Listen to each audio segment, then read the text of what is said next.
Hi and welcome to today's video. In this video, I'm sharing the process of painting what I would call a botched piece. And I'm saying that because I don't think it turned out great. It wasn't the result that I was envisioning it would be in my brain when I had started it.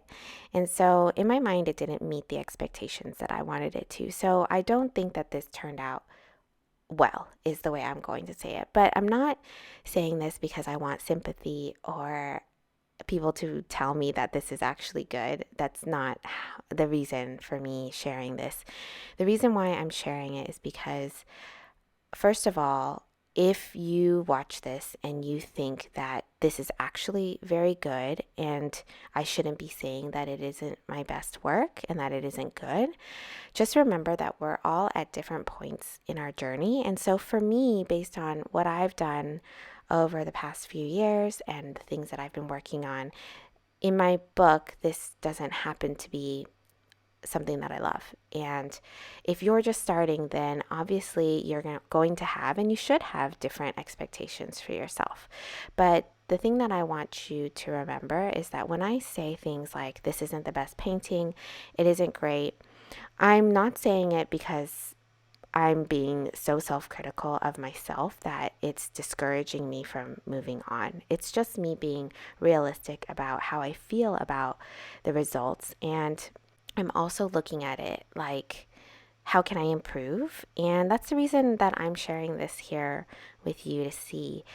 I've gotten such great feedback in previous videos about me sharing the messy parts of the process, things that don't look good as I'm learning, and the lessons that I've learned as I've done it. Because I truly do believe that, when you're learning something, when you're trying to master something like watercolors or any craft in general, there are going to be missteps. There's progress along the way that isn't going to be pretty.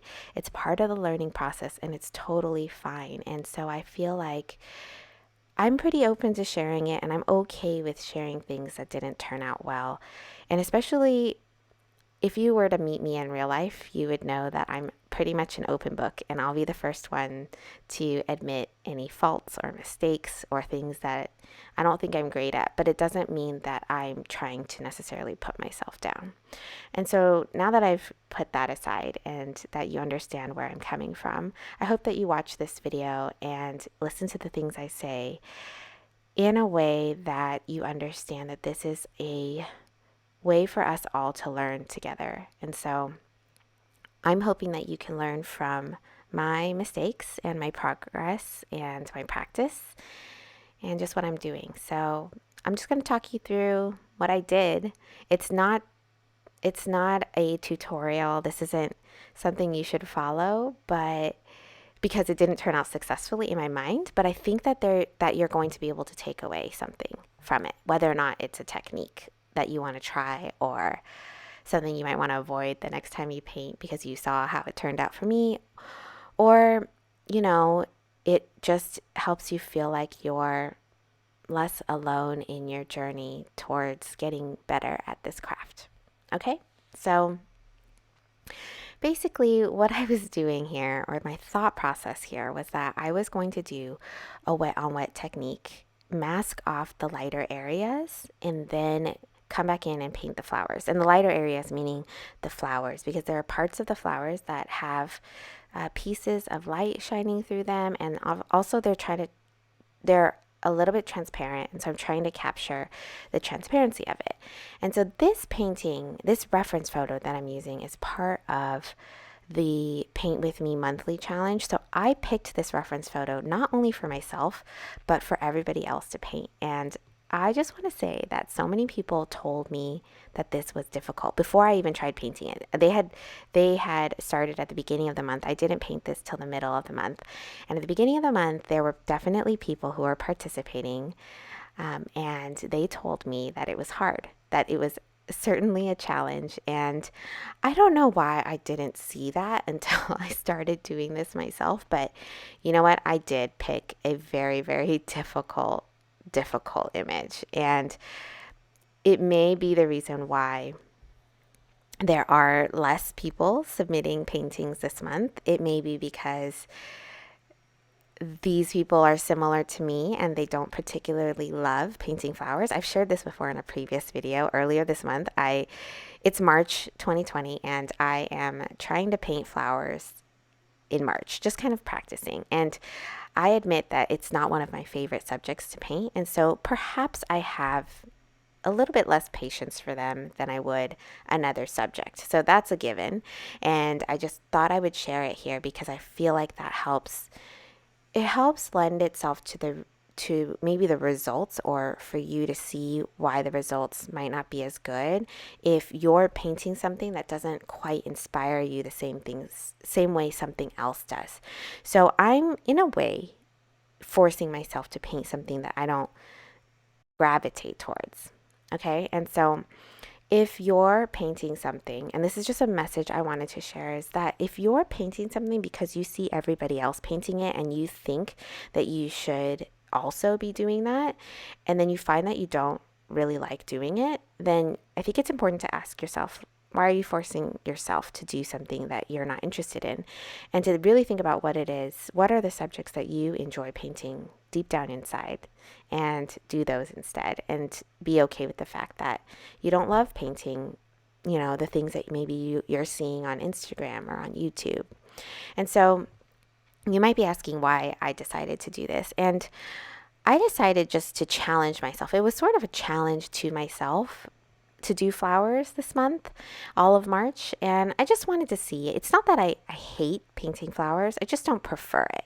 And I think that you can see that I can see, at least when my heart isn't in it, when I don't feel extra inspired by a subject, my paintings don't typically come out that well. And I feel like that is so interesting to me, that the energy that we feel as we're creating something actually can come through in a visual way. And so I actually had a few practice sessions for different flowers this month that I had shared with a friend, and she looked at them and she said, I could tell that you weren't really into it when you were painting them. And it's so true that you can. I'll leave a little snapshot of what those look like here in this video. And my mom can see it too. And she was probably the first one to ever tell me this. When I first started painting watercolors, I saw a lot of people painting flowers. So I thought I should do them too. And this was years ago. And so I started painting flowers just to try. And she told me that they didn't have a lot of life to them. And I agree with her. I feel like they don't have a lot of life to them because I don't feel alive when I'm painting them. And that's just something that I have to admit to myself, because I'm more drawn towards painting other subjects. So basically, back to the process. So this is how I tried to start it. I basically thought I would do wet on wet, and then I would mask off the areas, come back, and then I would paint the details over these lighter areas. And for some reason, I think by the time I was done with the background and I took a look at it, and I was doing this thing where I'm trying really hard not to touch things too much with watercolors and overwork it. But after it dried and I looked at it, I just didn't really love the background, and that sort of made me not excited to paint the rest of the painting. But I wanted to push through. I wanted to see how it would turn out. So I just went ahead with the flowers and started adding darker shades and darker values here, and more of that magenta that is characteristic of bougainvilleas. And I'm really trying to observe the petals in the image to see how can I capture them without getting too realistic, too into the details, because that's just not the way I normally paint. I really wanted to try and capture the essence of the flower without having to paint all the details, and also try to attempt to capture some of the transparency that I was seeing, but I actually don't believe it was that successful. And so that's where I started. I think I can tell my own energy as I'm painting that I can tell it's not going the way I want it to, and that is it prevents me from being excited. And I think I'm not the only one that this happens to. And so it just doesn't make for a great painting, you know what I mean? when you're not feeling that excited about it, or you're feeling like this is already not looking good, and I want to give up, or I want to stop, but I can't because I'm already in this. Or not that you can't, but like for me, I told myself I just want to finish this. I want to see how it turns out, and I want to do it for the process of figuring out what parts were successful and seeing if I can get any part of it to work so that I can carry it forward for future paintings. And so I guess one thing I can talk about here that I did think was successful was I do feel like trying to do washes, like if in the beginning of this video, when I first started this painting, I felt like the beginning stages of it were really pretty. And maybe it's just because I like softer washes, and maybe that's just where I needed to stop. Maybe it was me taking this reference photo and then interpreting it in a way that was more my style. So perhaps I shouldn't have gone so dark or tried to mimic the exact darkness that is shown in the photo and just use the flowers in the photo as a reference, as inspiration. But I didn't. I wanted to try and do this dark kind of background, and it just didn't turn out the same way that I thought it would. And so that's one thing. But the other thing that I thought was really good that I took away from this is the layering of the flowers over the lighter pink. There are some small areas that I do think were pretty and successful, and the main one I can point out is in the leaves or in the petals on the left grouping of the flower. And there's a tiny little area in there that I feel like was pretty and it was successful. And that kind of look and feel is something that I want to carry forward into future paintings. And so there are good pieces of this that I did learn from. And another thing that I learned, or rather it was more that I was reminded of, and this is a very typical rule of watercolor, is that the colors always dry lighter. So when you're painting with them, when they're wet, they will be darker. And once it dries lighter. And I have a tendency not to go dark enough. So this was a really good reminder for me that it's important to take a look at the saturation of the paint that I'm painting with to make sure that I'm getting the values that I want. And so it was just a good reminder. And then the third thing, I think the third lesson that I really learned from this was that I have to watch how detailed I get. And this is a lesson that I talked about in a previous video, which I'll link here. It was a lesson I took in painting a scene from Marseille, from France, by Sergei Kurbatov on Enter Class. And in that one, I was really trying to simplify. And with guidance, it's easier, right? But then this image has a lot of detail, and I need to learn how to simplify in order to capture just the essence better. And so that's something that I'm always going to be working on as I keep going.